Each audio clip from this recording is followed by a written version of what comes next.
करते हैं हमको प्यार से, इंडिया वाले छू लेते दिल के तार से, इंडिया वाले। नमस्कार, पत्रिका संवाद देख रहे हैं आप और मैं हूं आपके साथ रोहित कौशिक।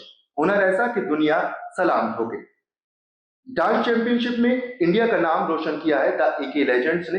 हमारे साथ आज वो मौजूद है और किस तरीके से उन्होंने मेहनत करी और कितना समय उनको लगा, क्योंकि अब वो जो है इंटरनेशनल लेवल पर भी जाएंगे और भारत का जो है नाम रोशन करेंगे। हमारे साथ द एके लेजेंड्स आज मौजूद है, उनसे बात करेंगे कि कितना संघर्ष उन्होंने किया, कितना टाइम उन्हें लगा। जो चैंपियनशिप में जीत के आए हैं वो बच्चे, साथ ही उस चैंपियनशिप के पीछे जो मेहनत लगती है बच्चों को जिताने के लिए, उस चैंपियनशिप तक पहुंचाने के लिए, उनके कोच भी हमारे साथ मौजूद है। सर, सबसे पहले तो आप सभी का बच्चों और सर आप सबका स्वागत है। सबसे पहले कोच सर आपसे ही शुरू करेंगे। नाम रोशन किया है आपने इंडिया का, कितना समय लगा, कैसे आपने बच्चों को जो है वो सिखाया और कितना हुनर इन बच्चों में है? एक्चुअली क्या है, मेरे को 2018 में मैंने स्टार्ट किया था इन बच्चों को सिखाना। ये टिकली गांव है जी। तो टिकली गांव में मैंने इन बच्चों को देखा मैंने स्टार्टिंग में इन बच्चों को, सारे बच्चे जैसे मेरे क्लास में आए तो मुझे ऐसा लगा कि ये बच्चे कुछ कर सकते हैं।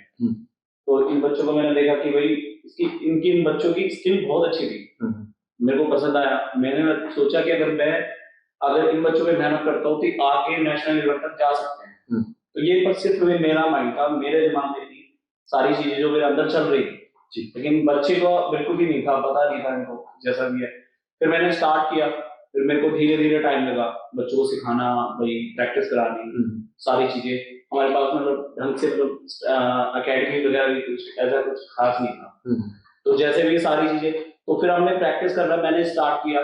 फिर धीरे धीरे बच्चे बढ़ते चले गए, ईयर बाय ईयर बच्चे थोड़े थोड़े ग्रोथ होते गए, बड़े होते चले गए। थोड़ा छोटे छोटे जो स्टेज वगैरह होते हैं उन पे मैंने इन्हें परफॉर्म कराना स्टार्ट किया। कुछ हमने चैंपियनशिप रखी, चैंपियनशिप में भी बच्चों ने किया थोड़ा। फिर उसके बाद में कुछ कैंप वगैरह होते हैं, जैसे डांस के कैंप होते हैं। फिर ईयर बाय फिर बढ़ता गया थोड़ा जैसे बढ़ता गया, तो फिर बच्चे का एक कॉन्फिडेंस होता है ना, वो आना स्टार्ट हो गया बच्चों के अंदर। तो मुझे ऐसा लगा, फिर थोड़ा सा बड़ा हो गया, एंड ये वंशु है मेरा असिस्टेंट है, तो ये थोड़ा बड़ा हुई, मैं थोड़ा बड़ा यही चाहता, तो मैं इससे बात करता था। देख वंशु, एक टाइम ऐसा आएगा कि हम नेशनल लेवल तक बच्चों को लेके जाएंगे और हमें इंटरनेशनल तक बच्चों को लेके जाना है जी। तो मैंने जो बोला फिर वो यकीन में बदल चुका था। तो हमने क्या किया, फिर हमने स्टार्ट किया। तो पहले जब हमने 2024 में स्टार्ट किया तो हम ऑडिशन, दिल्ली में ऑडिशन था, तो हमने ऑडिशन दिया, वहां हम सेकंड रैंक से सिलेक्ट हुए थे। तो सिलेक्ट हुए, फिर उसके बाद बहुत खुश हुए पेरेंट्स वगैरह, हाँ चलो ठीक है। तो सबको यही लग रहा था, हाँ ठीक है भाई कोई डांस में बच्चे करते हैं, थोड़ा इजी ले लिया उन लोग समझ। फिर उसके बाद सिलेक्ट हुए तो हम गए, उसके बाद हमारा सीधा सिलेक्शन हुआ मुंबई में। मुंबई में सिलेक्शन हुआ तो हम गए, वहां पे हमारा मेगा ग्रुप था। मतलब इस बार तो हम 4th गए थे, लेकिन उस टाइम पे मेगा ग्रुप था। मेगा ग्रुप में 10th बच्चे कुछ ऐसे मैक्सिमम लेते हैं। तो हम गए वहां पे, तो हमारा क्या हुआ, हमारी 10th पोजीशन आई, रैंक जो होती है हमारी 10th रैंक आई। तो थोड़ा सा पेरेंट्स हमारे थोड़े नर्वस हो गए आके, फिर उसके बाद हार गए। मतलब हम कहने का मतलब थोड़ा सामना करना पड़ा, उस चीज का फेस किया हमने। फिर मैंने सोच लिया कि हार गई, अच्छा हो जाए कुछ भी लेके जाऊंगा, अच्छा हो जाएगा। तो उसके बाद हमें ऐसा कुछ पता नहीं था कि यार बाद में भी थोड़ी सी हमारे इश्यू हो जाएंगे, पेरेंट्स का इश्यू हो जाएगा। तो थोड़ा पेरेंट्स का थोड़ा सा रहा था, एक दो पेरेंट्स का थोड़ा बच्चों को स्किप करवा दिया जी, तो थोड़ी सामना करना पड़ा था। अब बच्चों को फिर ये सारे बच्चे हमारे नर्वस हो गए उस टाइम पे। अब वही नर्वस हो गए, उनका कॉन्फिडेंस लगा, इनको लगा थोड़ा सा कि यार हम नहीं कर पाएंगे एनीबॉडी कुछ। लेकिन मेरी हिम्मत नहीं मानी, मैंने सोच लिया कि मेरे को करना है तो करना है, हारना नहीं है, कुछ भी हो जाए। फिर वंशु ने मेरे को बोला कि यार सर एक काम करते हैं, हम इतने बच्चे, अगर हमारे 2-3 बच्चे स्किप हो गए हैं तो क्यों ना हम सर मिनी ग्रुप लेके जाते हैं। तो मैंने इसको बोला कि मैंने यार ये बात तो सच है, सही है, बोला तो सही था। फिर मेरे दिमाग में मिनी ग्रुप लेके जाएंगे। अब क्लास में सबसे बड़ा कठिन ये प्रॉब्लम थी, सबसे बड़ी, कि अब हमारे पास में 7 बच्चे बचे थे, 3 चले गए, इन्होंने स्किप किया था। तो 7 बचे, अब इनमें से चूज किसे करें, सबसे बड़ा प्रॉब्लम था। मेरी क्लास में सारे व्यस्त थे सातों, और फिर पेरेंट्स को भी हैंडल करना था। तो फिर मैंने सोचा मैं उस बच्चे को लेके जाता दो जो मेरी नजर में अब पास है फिलहाल। तो अगर ये बच्चे भी लेके आएंगे ना तो जीतेंगे सभी। और थोड़ा उनको भी समझ में आएगा कि नहीं यार, हारना नहीं चाहिए कभी भी, हटना नहीं चाहिए, मतलब लगे रहना चाहिए। तो ये मेरे माइंड में था। तो मैंने अपनी क्लास में जो वयस्क बच्चे थे मैंने उनको चूज किया। आगे और भी बच्चे थे लेकिन किसी किसी चीज में वो बच्चे नहीं लैग कर रहे हैं। हाँ, एक होता है ना कॉन्फिडेंस लेवल, वो कॉन्फिडेंस अगर वहाँ कॉन्फिडेंस नहीं हुआ तो हम तो अब एक सी बात हारते थे। तो इसीलिए फिर मैंने सोचा जीत के आना है तो मेरे को वही बच्चे चूज करने पड़ेंगे। फिर मैंने क्या किया, उन बच्चों को चूज किया तो फिर मैंने 4 बच्चों को चूज किया, वंश, छोटा वाला वंश एंड हर्षित एंड प्रेरणा, इन 4 को सेलेक्ट किया। उसके बाद थोड़ा पेरेंट्स का भी हुआ, थोड़ा हल्का फुल्का कि भाई सर हमारे बच्चे भी जाना है। तो फिर मैंने उनको समझाया कि सर देखो सब जाएंगे लेकिन एक बार जीतना बहुत जरूरी है हमारा। अगर आप जीत गए तो एनीबॉडी सारे बच्चे आए। तो ये बात मैंने इनको बोल दिया, मतलब जो मैंने बोला वो हुआ। फिर हम गए कंपटीशन में दोबारा 2026 में, तो गए हम। फिर वहां पे था जो भी है, फिर सारी मेहनत ही गई, एक एक चीज का ध्यान रखा, फोकस किया, बच्चों को प्रैक्टिस कराई। जाके हम जू बीच पे भी गए प्रैक्टिस करने, एनीबॉडी गए, क्योंकि होटल में जैसे होटल वगैरह लेते हैं उसके बाद रात को भी की, सुबह भी की, मतलब फोकस रखा हमने। एक था कि रेस्ट कर लेते हैं, चलो रेस्ट कर लेते हैं, और हमने छोड़ा ही कि हमें करना है, रात के जीतना है, हाँ टिके रहना है जी। कई कॉम्पिटिशन में सबसे पहले मॉर्निंग हुआ, गए अपना ब्रेकफास्ट वगैरह करके गए, पहुंचे कॉम्पिटिशन में। तो सबसे पहले हम फर्स्ट में पहुंचे, वहां पे जाके मेहनत की, हमने प्रैक्टिस की बच्चों ने, पहले हो गई, फिर जाके चुपचाप से नर्वस होने लगे। तो सुबह स्टार्ट उन्होंने टाइम किया 11 क्लॉक साइड में, 11 क्लॉक हमें टाइमिंग दी थी, लेकिन दी भी नहीं, मतलब ऐसा ही था, मतलब टाइम यही था। उसके बाद क्या हुआ, हमें सुबह से शाम हो गया डांस, मतलब जो हमारे बच्चों को परफॉर्म था वो शाम को 6 बजे। अब बच्चों के जो सुबह का समय दिया गया था आपको, तो शाम तक बच्चे जो है वहां पर वेट करते जी। तो जब कंपटीशन की बारी आई तो जब बच्चों में कैसा कॉन्फिडेंस था और किस तरीके से बच्चों ने परफॉर्म किया, लोगों का क्या कुछ कहना था उस समय जब बच्चे जीते? तो उस टाइम पे क्या हुआ कि हमें ये लगा कि भाई 11 से 12-1 के समथिंग हो जाएगा, और लंच का भी टाइम हो जाने के बच्चे खाना बनाएंगे तो एनर्जी रहेगी। लेकिन मैंने उन्हें खाने नहीं दिया, मैंने बोला कि नहीं यार परफॉर्म के बाद ही है। एक होता है ना भूखा शेर होता है, कि बिल्कुल मतलब भूख लग रही है भैया, मेरे को करना है बस, और मुझे भी खाना मिलेगा। अब खाना मिलने के बाद आलस ही हो जाता है हर इंसान। मैंने सोचा नहीं देना चाहिए, फिर मैंने क्या किया, उनकी देखी जाएगी, अब करना है तो करना है। फिर हमारा मैक्सिमम 6 बजे परफॉर्म हुआ था, लेकिन क्या परफॉर्म हुआ एकदम जबरदस्त, कोई भी एक भी मिस्टेक नहीं किया बच्चों ने, सारा परफॉर्म बहुत अच्छा हुआ था हमारा। फिर उसी टाइम फिर लिस्ट आती है, बच्चों की लिस्ट आई, तो लिस्ट में हमारा सेकंड पोजीशन पे था फर्स्ट राउंड में हमारा, फिर सेकंड पोजीशन में था। तो फिर मेरे को मतलब इन बच्चों को खुशी हुई, सबको इन्होंने बता दिया, लेकिन मेरे को नहीं हुई थी। मैंने अंदर सोचा नहीं, अभी कॉन्फिडेंस बिल्कुल नहीं आता। तो कहा तो हम एक दिन 1 घंटे प्रैक्टिस कर रहे थे, प्रैक्टिस करके जा रहे थे पहले राउंड में।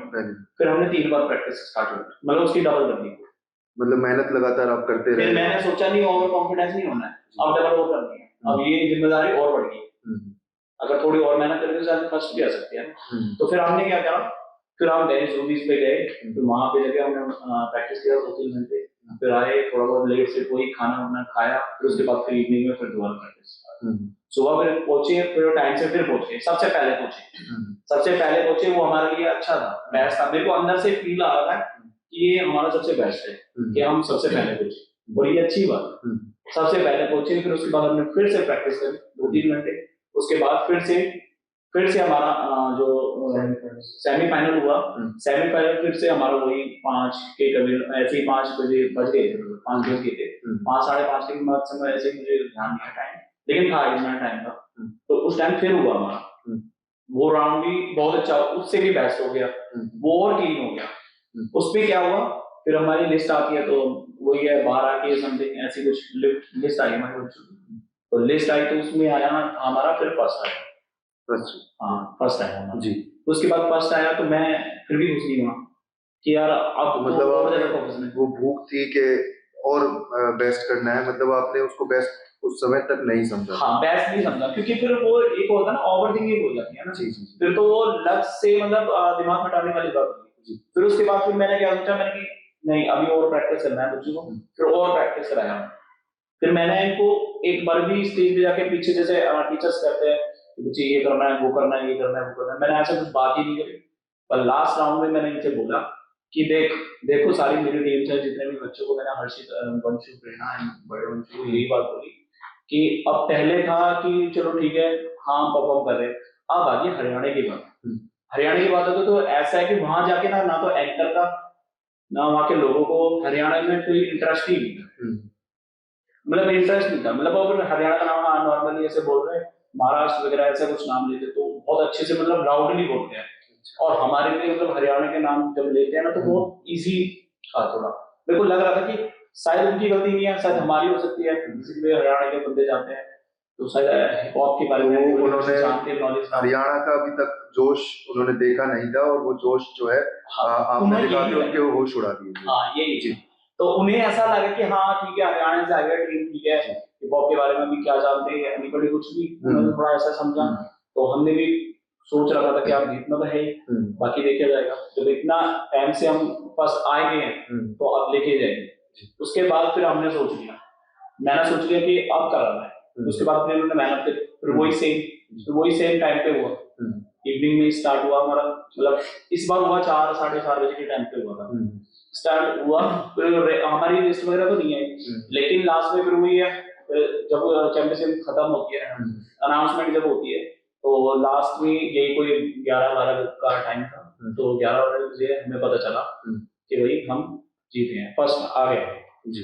तो हमारा जब फर्स्ट आया तो जिन लोगों में जो सोच रहे थे कि हरियाणा के लोग हैं कैसे हिप हॉप कर पाएंगे, कैसे ये डांस कर पाएंगे, जब उन्होंने आपका हुनर देखा और जब आप जीते तो क्या उनका रिएक्शन था उस समय? उनका रिएक्शन वही था, उन्हें ये उम्मीद ही नहीं थी कि ये जीत जाएंगे, अनएक्सपेक्टेड। हाँ बिल्कुल बिल्कुल बिल्कुल जी, अलग ही मतलब अलग ही चीज होगी जी, उनको लगा ही नहीं कि ये जीत जाएंगे, पर हम जीत गए। और वो ये ना एक होता है ना फोकस बहुत जरूरी है, तो वो हमने फोकस रखा उस टाइम लास्ट टाइम तक। और फिर इसके बाद भी फिर मैंने सोचा इससे खुशी नहीं मिलेगी, अब सीखना सोचना है तो इंटरनेशनल सीधा अभी माइंड में पूरा बैठाना पड़ेगा जी। ऐसे नहीं, जब होता है तो फिर ऐसा करो इंटरनेशनल तक जाए, बस ये। तो वंश आप कब से जो है डांस कर रहे हैं, कितनी तैयारी आपने की थी, और अब इंटरनेशनल के लिए जाएंगे, क्या कुछ आगे का प्लान है? देखिए सर, सबसे पहले मैं थैंक यू बोलना चाहूँगा इस पॉडकास्ट को, आप लोगों ने हमें इनवाइट करा। एंड मैं कितने साल से डांस कर रहा हूँ, एक्चुअली क्या है, मैं जब 14 ईयर्स का था जब से मैं डांस स्टार्ट करा है। ये बच्चे भी मेरे साथ ही आए थे, ये सब वंशु हो गया, हर्षित हो गया, ये तो 6 साल का था जब से स्टार्ट करा है इसने। तो हम छोटे थे, हमें मतलब मैक्सिमम 6 to 7 ईयर हो गए स्टार्ट करते हुए। जब हमें कहता पहले कहता एक्चुअली हिप हॉप इंडिया के अंदर इतना अभी भी क्रेज नहीं था, 2016 के पहले भी नहीं था, और बाद में भी 2020 के बाद हिप हॉप का क्रेज चालू हुआ है इंडिया के अंदर। पहले इतना नहीं था, पहले क्या है बॉलीवुड ज्यादा था, रियलिटी शो पर लोग ज्यादा फोकस करते थे, हमें टीवी पे आना है, हमें टीवी पे दिखना है, हमें इंस्टा पे रील्स बनानी है, हमें उस तरह फेमस होना like social media. But hip hop एक ऐसा प्लेटफॉर्म है, ये प्लेटफॉर्म इस तरह का है जो हमें इंटरनेशनल लेवल तक ले जाता है, क्योंकि डांस के अंदर ऐसे कोई चैंपियनशिप या ऐसा कोई शो नहीं बना जो हमें इंटरनेशनल तक ले जाए। ये चीज हमारे अपने डायरेक्टर को मैं थैंक बोलना चाहूंगा जिन्होंने चैंपियनशिप स्टार्ट करी है, उनका नाम है अंजन शिव कुमार सर, जिन्होंने इंडिया के अंदर चैंपियनशिप लाकर हिप हॉप को और बढ़ाया है और बढ़ावा दिया है। Hip hop like western culture है, अपने यूएस का ही कल्चर है। हिप हॉप एक डांस नहीं है, पहली बात ये कल्चर है, कल्चर में सब चीज आती है, संस्कृति जैसे हमें कहते हैं, पहनना ओढ़ना खाना पीना है ना, हर एक चीज लाइक उस तरह कल्चर है अपना एक। तो हमें जब पता लगा, पहले हम 7 साल से डांस तो कर रहे थे, लाइक 2-3 साल तो हमें ये था कि हम बॉलीवुड के हिसाब से ही चल रहे थे, हमें ये नहीं होता हिप हॉप होता क्या है। पर जब हम जाने लगे, लोगों को देखने लगे, तो हमें पता लगा हिप हॉप ये होता है। फिर हमने उस फाउंडेशंस पे काम करा कि हिप हॉप की फाउंडेशन क्या है, हिप हॉप बना किस चीज से। फिर हम पूरा एक एक चीज लेके हमने एक एलिमेंट लिया, हर एक चीज पे हमने वर्क करा, लगभग 3 से 4 साल लगे उस चीज को वर्क करने पे। हर एक दिन ड्रिल करें, ड्रिल का मतलब होता है अपना प्रैक्टिस करना, एक ही स्टेप को हम 100 बार कर रहे हैं, 1000 बार कर रहे हैं, तो उस चीज से हमारे मूव्स क्लियर हुए। हमें फ्लिप्स वगैरह के लिए एक्चुअली क्या था, हमें मैट वगैरह भी इतने प्रोवाइड नहीं थे। कभी कभी कुछ ऐसी सिचुएशन हो कि किसी बच्चे को चोट लग जाए बिल्कुल या कुछ ऐसी चीजें हुई वहां पर आपको फेस करने पड़ी? बिल्कुल बिल्कुल बेचारा ये वंशु है, इसके हाथ में फ्रैक्चर, लेग में फ्रैक्चर, ये फ्लिप्स वगैरह के लिए इतने मैट हमारे पास अवेलेबल नहीं थे। थोड़े बहुत 2-4 मैट से प्रैक्टिस होती थी, बट हम कहीं फ्लिप कर रहे हैं या जंप करवा रहे हैं तो बहुत बार इंजरीज हुई हैं। हुई होती है। और एक्चुअली पिछले साल तो बहुत ज्यादा, एक्चुअली पिछले साल जब हम सेमीफाइनल में 10th पोजीशन पे आए थे, सेमीफाइनल की वजह फाइनल में जाना था, जब भी बच्चे को इंजरी हो गई थी, तो उसकी वजह से हमने थोड़ा बहुत कोरियोग्राफी चेंज भी करके ऑन द स्पॉट, जिसकी वजह से थोड़ा हम रह गए थे। जी। पर इस बार हमने ऐसा कुछ नहीं, इस बार भी हमारे पास एकेडमी नहीं है अभी, नॉर्मल अभी स्कूल के अंदर हम लोग करते हैं, वहाँ छत भी नहीं है। रात में हम 10-10 बजे जाते थे प्रैक्टिस करके, ओस पड़ रही होती थी पूरी, एकदम ऐसे बहुत मुश्किल सिचुएशन थी और आपने करा। बच्चों से एक बार बात करते हैं। बेटा, सबसे पहले आपसे बात करेंगे, क्या कुछ चैलेंजेस फेस किए आपने और जब जीते तो कैसा जोश था और कैसा फील कर रहे थे? प्रेरणा से। हमारे पास क्लास भी नहीं थी, ठीक है, फिर भी हमने हार नहीं मानी, हमें लगा कि हम कर सकते हैं। वहाँ पे हमने प्रैक्टिस करी, ठीक है, हमने हार्ड वर्क किया बहुत ज्यादा। हमारे पास कुछ भी नहीं था लेकिन हम करते रहे, ठीक है। और फिर हमारे पास सिर्फ मैट वगैरह की प्रोवाइड वगैरह नहीं थे, हमारे पास कुछ भी। हम करे, प्रैक्टिस करे, फिर हम वहाँ पे गए और मेरे सर ने कॉन्फिडेंस दिया कि तुम कर सकते हो। फिर हमने जीते तब हमें लगा कि हाँ, हमने सच में कुछ किया है। नन्हे उस्ताद से बात करेंगे। बहुत ही उम्दा काम किया है आपने, देश का नाम रोशन किया है। पहले तो सबसे पहले कैसा फील कर रहे हो बेटा और क्या कुछ कहोगे? हम जीत के तो बहुत ज्यादा खुशी मिल रही है हमें, पर हरियाणा के ऊपर बात आई थी कि वहाँ पे हरियाणा को इतना वो नहीं कर रहे थे जी। तो सर बोले कि अब हरियाणा के ऊपर बात है, तो हमने करा अपना डांस। जब जीते सबके होश खो गए। हरियाणा के शेर ने, जो हरियाणा का ये छोटा शेर है हमारे साथ, इस शेर ने जो है सबके होश उड़ा दिए अपना हुनर दिखाकर, अपना टैलेंट दिखाकर। बेटा, गांव में आप करते थे डांस वगैरह, लोग कैसे देखते थे उस चीज को और पेरेंट्स ने कितना सपोर्ट किया, उसको कैसे देखते? मेरे मतलब दोस्त है, कहते थे कि डांस से कुछ नहीं रखा है, तो मैं करता रहा प्रैक्टिस, क्या होगा इनसे कहने से, मैं करता रहा। पेरेंट्स ने सपोर्ट बहुत किया था। जब जीत के आया सब कह रहे बहुत अच्छा, बहुत बढ़िया। तो जब आप जीत के आए तो उन्होंने फिर ये नहीं कहा कि डांस में क्या रखा है, उनको पता चल गया कि हुनर जो है वो कभी छिपाया नहीं छिपता। बेटा, आप बताओ कैसा महसूस कर रहे हो? सबसे पहले तो देश का नाम रोशन किया, माँ बाप का नाम रोशन किया, सबसे बड़ी चीज अपने कोच का नाम आपने जो है रोशन किया है। कितना स्ट्रगल था, कितना मुश्किल रहा आपके लिए और कैसे देख रहे हैं इस चीज को? सो हमें बहुत अच्छा लगा, हम चैंपियनशिप में गए, हमने हरियाणा को रिप्रेजेंट करा। ओवरऑल जितने भी 27 to 26 जितने भी स्टेट्स है वहां से डांसर, छत्तीसगढ़, महाराष्ट्र, ओवरऑल। और मैं ये कहना चाहता हूँ, जो भी डांसर्स हैं, अगर आप एक दिन भी प्रैक्टिस स्किप करते हो ना, तो ये समझ लो 10 to 10 days आप स्किप कर चुके हो प्रैक्टिस। इतना हार्ड वर्क करना पड़ता है, फाउंडेशन, स्किल्स एंड वो सब चीजें क्लियरिटी करनी पड़ती है और प्रैक्टिस करना पड़ता है, फोकस, डिसिप्लिन रहना पड़ता है डांस में। एंड और भी हमें बहुत अच्छा लगा। और अब जैसे हम प्रैक्टिस करेंगे और आगे यूएसए में जाने के लिए, इंडिया को रिप्रेजेंट करने के लिए, एंड हमारे पास नहीं तो एक अकेडमी थी, हम एक प्ले स्कूल में करते थे प्रैक्टिस रात को 10-10 बजे तक। ऊपर से ओस गिर रही होती थी, ठंड होती थी उस टाइम पे, मतलब हाथ कुछ काम नहीं करते, सुन्न हो जाते थे। और हमें इतनी फैसिलिटीज भी प्रोवाइड नहीं थी, मैट्स जिसमें इंजरी हो जाती थी, कभी हाथ फ्रैक्चर हुआ है, चीजों को आपने हैंडल करते हुए, सब चीजें हैंडल करते हुए, उन चीजों को, स्ट्रगल को झेलते हुए फिर आप इस मुकाम तक पहुंचे। जैसे कि आपने बोला कि हमारे गांव में कैसे लोग देखते हैं, बिकॉज उनको तो ये लगता है क्या है यार, कुछ नहीं रखा इनमें, अपना पढ़ाई वढ़ाई करो, आगे देखो। बिल्कुल, उस चीजों को भी हैंडल करके लोगों के दिमाग में ये चीज क्लियर हो गई है कि जो हुनर है, पढ़ाई बहुत जरूरी है, लेकिन जो हुनर है वो भी छिपता नहीं है और कुछ ना कुछ जो चीजें हैं वो बाहर आती है। लोगों को ये लगने लगा है ये। आप क्या कहेंगे, कैसा फील हुआ आपको?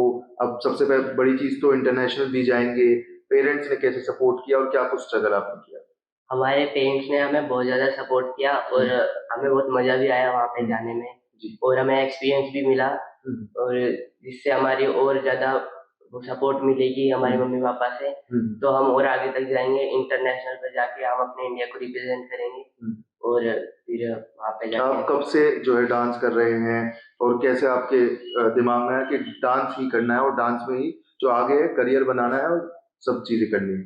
2018 में जब हमारे गांव में एकेडमी खुली तो मैं भी गया वहाँ पे और देखा कि सब डांस कर रहे हैं, तो फिर मुझे भी अंदर से लगा कि मैं भी डांस कर सकता हूँ। तो फिर मैं भी आया सर के पास, सर ने मुझे डांस सिखाया, फिर जब से मैं यहाँ तक आया। तो सबसे पहले तो बच्चों आप सारे एक तो ये बताओ कि जोश कैसा है आप सब में, थोड़ा सा एक लाउड आवाज में सारे एक चीज मतलब बोल के बताना कि जोश कैसा है, और साथ ही आगे की क्या कुछ तैयारियां जो है वो आप कर रहे हो। छोटे सबसे पहले नन्हे शेर से पूछेंगे, हरियाणा का जो शेर है इससे पूछेंगे, बेटा कैसा जोश है और क्या कैसा महसूस कर रहे हो, कब इंटरनेशनल जाओगे और वहां पर किस तरीके से जो हरियाणा का नाम रोशन करोगे और झंडे गाड़ोगे? हमें बहुत ज्यादा खुशी मिल रही है कि हम इंटरनेशनल वहाँ पे जाएंगे। हमें इंडिया का नाम रोशन करके आना है वहाँ पे जी। हाँ। और प्रेरणा आपको क्या कुछ चैलेंजेस फेस करने पड़े थे, घर पर घर वालों ने क्या कुछ कहा, गांव में लोगों ने किस तरीके से देखा, आपको क्या चैलेंजेस उस टाइम फेस करने पड़े? मेरे मम्मी पापा ने स्टार्टिंग से ही सपोर्ट किया, सबसे ज्यादा मेरे सर ने सपोर्ट किया। उनको लगता था कि हाँ प्रेरणा अच्छा डांस करती है, उसको सपोर्ट करना चाहिए, ठीक है। मम्मी पापा ने भी सपोर्ट किया कि हाँ ये लड़की इसमें टैलेंट है, लेकिन कुछ लोग बोलते थे कि तुम क्यों कर रहे हो डांस, इसमें क्या रखा है। उनको कुछ नहीं बोलते, लेकिन जब हम जीते तब उन्होंने बहुत बार बोला कि हमें तो पता ही था कि आप ये लोग ये कर सकते हो। मतलब लोग आपका हुनर देख के लोग भी जो है वो पलट गए कहीं ना कहीं। कौसर आपसे एक चीज कहेंगे कि क्या मैसेज उन लोगों को देंगे जो इस मानसिकता से सोचते हैं कि डांस को कहीं ना कहीं पीछे देखा जाता है, और उनको क्या कुछ मैसेज देंगे और क्या कहेंगे शब्दों में, मतलब छोटे शब्दों में बड़ी बात बताइएगा। मैं यही कहना चाहता हूँ कि देखो सबसे पहले तो मैं एक ही बात बोलूंगा कि देखो सबसे ज्यादा पढ़ाई इम्पोर्टेंट है जी। मेरे हिसाब से देखो पढ़ाई इम्पोर्टेंट है, लेकिन क्या होता है जब हम कोई भी एक्टिविटी करते हैं, मैं ये नहीं कहता कि डांस जरूरी है, कोई भी एक्टिविटी करते हैं आपके बच्चे के अंदर वो एक्टिविटी होनी चाहिए, स्किल होनी चाहिए, किसी ना किसी चीज में होनी चाहिए। तो आपके प्लस 2 पॉइंट बन जाते हैं उसमें, एक आपकी पढ़ाई आपके साथ ही है जी, दूसरा आपके पास कोई स्किल है, क्योंकि कई बार ऐसा होता है कि हमारी अगर पढ़ाई काम में तो स्किल काम आ जाता है। अभी ऐसा है कि वहां पे जाके पता चलता है, जैसे मेरे साथ पेरेंट्स गए, उनको ये चीज समझ में आया कि वहां पे अनपढ़ कोई नहीं जी, सभी पढ़े लिखे पढ़े। मतलब कि वहां पे जो स्टेज पे चढ़ के मतलब बच्चे जाके बोल रहे हैं, इंग्लिश में बात कर रहे हैं, तो एनीबॉडी पता चलता है कि हाँ ये अनपढ़ तो है नहीं, सारे बच्चे पढ़े लिखे, तो पढ़ाई के साथ साथ वो डांस भी कर रहे हैं। लेकिन बच्चे का क्या होता है, एक होता है जो स्किल बच्चे के अंदर है, किसी भी स्किल में लगा लो, या डांस में लगा लो या क्रिकेट में लगा लो, एनीबॉडी किसी, अगर बच्चे को लगता है, आपको लगता है कि यार बच्चे में ये बात है और उसको अगर आप नहीं मना करोगे नहीं तो पढ़ाई कर, तो फिर वहां पे सांस लेना मुश्किल हो जाता है बच्चे के लिए। तो थोड़ा सा यहाँ पे पेरेंट्स को समझना चाहिए, तो स्किल्स के साथ साथ पढ़ाई के साथ साथ जो स्किल्स है उनको भी और एनहांस करें और उसी के ऊपर रहना चाहिए। और ये थैंक यू बोलना चाहता हूँ मैं अपने पेरेंट्स को, जो मेरे पेरेंट्स ने सबने सपोर्ट किया और मेरे पे विश्वास किया, सबसे ज्यादा विश्वास है सबसे बड़ा, मेरे हिसाब से सबसे ज्यादा विश्वास करना चाहिए। और मेरे पेरेंट्स ने, आप ये लगा लो 2018 से मैं आ रहा हूँ क्लास में और मैंने ये सारी बातें हुई, आज 7 साल होने जा रहा है, 7-8 साल हो चुके हैं, तो उस हिसाब से मतलब कि पेरेंट्स ने इतने साल तक मेरे पे भरोसा किया और मैंने भी उनका भरोसा नहीं तोड़ा, मैंने भी उस चीज को बताया। आज पता चल गया उनको भी कि हाँ यार ये चीज है जी, आप समझ में आ गया सबको। लेकिन अब आगे की जो तैयारी है वो इससे ज्यादा टफ है, इससे 2 गुना ज्यादा है, क्योंकि इंटरनेशनल में जाकर आपको बिल्कुल हुनर दिखाना है, और साथ ही जब यहाँ पर ही हमारे देश में कहीं ना कहीं हरियाणा को उस लेवल तक नहीं सोचा गया था, तो वहाँ के लोग तो जो है वो चौंक जाएंगे। वंश जी, स्कूल में सीडी स्कूल में भी आप काम जो करते हैं, स्कूल ने किस तरीके से सपोर्ट किया आपको, किस तरीके से आपके हुनर को जो है वो निखारा गया? देखिए, सबसे पहले स्कूल को थैंक यू बोलना चाहूँगा, अपने डायरेक्टर सर को, प्रिंसिपल मैम को, चेयरपर्सन सर को, मैम को, बिकॉज जब हम जाने वाले थे तो हमारे यहाँ स्कूल में फंक्शन ऑर्गेनाइज हुआ था, एनुअल फंक्शन हो रहा था। जी तो उस समय भी मैंने प्रिंसिपल मैम से बात करी कि हमारा स्टेज लगा था रिहर्सल के लिए, बिल्कुल। वो हमें स्टेज प्रोवाइड करे प्रैक्टिस के लिए। हम्म, एक्चुअली स्टेज की जब प्रैक्टिस होती है वो अलग चीज हो जाती है, बिल्कुल। उससे हमें कॉन्फिडेंस बिल्ड होता है हमारे बच्चों के अंदर। हम्म, तो मैंने बात करा प्रिंसिपल मैम ने हमें परमिशन दी उस चीज की, हम्म, अपने बच्चे लेके आए, प्रैक्टिस करी। जी। और जब हम जीत गए तो सुबह सुबह यशपाल सर का फोन आया मेरे पास जी। तो उन्होंने मुझे बधाई दी। सुबह 6 बजे मॉर्निंग में फोन करा उन्होंने, हम बल्कि ट्रेन में थे जी। पर उनका फोन आया, उन्होंने बधाई दी, वो खुद मिलना चाहते थे, जी। कहते हैं हम आपके साथ आएंगे, योगदान देंगे आपका। जी जी और उन्होंने कहा आगे हम कोई भी हेल्प हो आप मुझसे बोलिए, मैं आपकी पूरी पूरी हेल्प करूंगा। जी। इसलिए बहुत बहुत थैंक यू यशपाल सर का जी। इतना सपोर्ट करने के लिए, वो आगे भी करेंगे मुझे विश्वास है। जी। जी बच्चों एक चीज है, यूएस जाएंगे तो एक जोश बताना कैसा है, हाउस द जोश, जोश कैसा है। आपने ओरी मूवी देखी होगी, उसमें बोलते हैं हाउस द जोश, आपको बोलना है हाय सर। ये जो आपकी आवाज है ये यूएस तक गूंजनी चाहिए। सर आप भी बच्चों को सपोर्ट करेंगे ताकि पता चले कि हरियाणा कितना आगे बढ़ सकता है और किस तरीके से जो छोटे छोटे बच्चे हैं वो काम कर सकते हैं। तो हाउस द जोश बच्चों, हाउस द जोश। तो ये वो बच्चे हैं द एके लेजेंड्स, और ये उनकी आवाज थी जो अब यूएस में भी अपना हुनर दिखाएंगे। और बच्चे जो हैं बहुत ही मेहनत कर रहे हैं, बहुत ही स्ट्रगल बच्चों ने किया है इस मुकाम तक पहुंचने के लिए। और कोच सर ने भी बहुत उनका सपोर्ट किया, जो वंश है उन्होंने भी बहुत सपोर्ट किया बच्चों का, लगातार वो लगे रहे और देश का नाम रोशन किया और हरियाणा का नाम रोशन किया, और हरियाणा के जोश ने सबके होश उड़ा दिए। ऐसी ही तमाम जानकारी और इंटरव्यूज के लिए देखते रहे पत्रिका संवाद।